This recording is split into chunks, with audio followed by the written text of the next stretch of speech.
L'envolée des transactions dans l'ancien depuis 2 ans préfigure-t-elle d'une nouvelle flambée des prix de l'immobilier? Une flambée telle que le marché l'a connue de 2000 à 2008? Non, pas d'après notre scénario qui est celui d'une petite accélération. D'abord, le lien entre transactions et prix s'est distendu ces dernières années. Graphiquement, la logique voudrait qu'entre deux dates, la trajectoire soit montante lorsque le marché progresse. À une hausse des transactions, c'est l'axe horizontal, correspond une hausse des prix, c'est l'axe vertical. Et inversement, quand le marché se retourne. Ce n'est bien entendu pas aussi simple.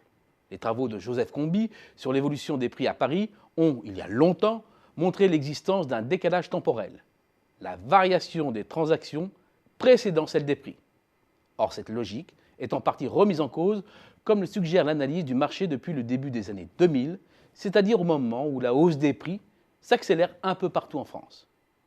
L'envolée est spectaculaire. Et même s'il varie peu, le niveau des transactions s'ancre, lui, au-dessus des 800 000 unités. C'est historiquement élevé. Jusqu'ici, rien d'anormal. Avec la grande récession, les transactions s'effondrent en 2 ans. Il fallait donc s'attendre à une forte correction des prix avant que les volumes se relèvent de nouveau. Il n'en fut rien. Alors que les prix ont été à peine écornés, le marché retrouvait quasiment son niveau initial dès l'année suivante et les prix aussitôt propulsés à leur sommet. À partir de 2012, les prix restent figés, ou presque, quel que soit le niveau des transactions. La rupture semble donc consommée entre prix et volume. Si le marché est déboussolé depuis plusieurs années, c'est en raison d'un environnement financier exceptionnel. Un environnement financier devenu la variable surdéterminante. Certes, les prix de l'immobilier ont flambé. Certes, le revenu des ménages avance au ralenti. Mais il ne faut pas perdre de vue que 90% des acquisitions se font à crédit.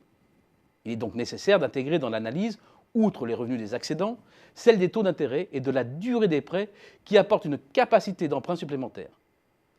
L'indicateur de solvabilité, qui est construit avec ces différents éléments par l'Observatoire Crédit Logement CSA, évolue dans un couloir assez étroit et a finalement été peu affecté par la crise de 2008-2009 et après, grâce à l'exceptionnelle faiblesse des taux, ce qui a permis de maintenir le marché en lévitation. Mais les taux sont désormais à leur plancher et il est difficile d'imaginer qu'ils produisent beaucoup plus que ce qu'ils ont déjà produit jusqu'ici. De même, l'allongement de la durée des prêts vient buter sur des bornes difficilement franchissables ou à la marge. Il faudra donc que tous les autres clignotants passent à nouveau au vert pour qu'une nouvelle flambée voie le jour. Forte croissance, baisse du chômage, hausse des revenus. Or, il est clair que l'économie française n'en prend pas le chemin. Cela devrait rendre très prudent sur la suite des événements. Bien entendu, entre les Français et la pierre, c'est une histoire d'amour. Mais les contraintes financières, la capacité d'endettement sont des dures réalités.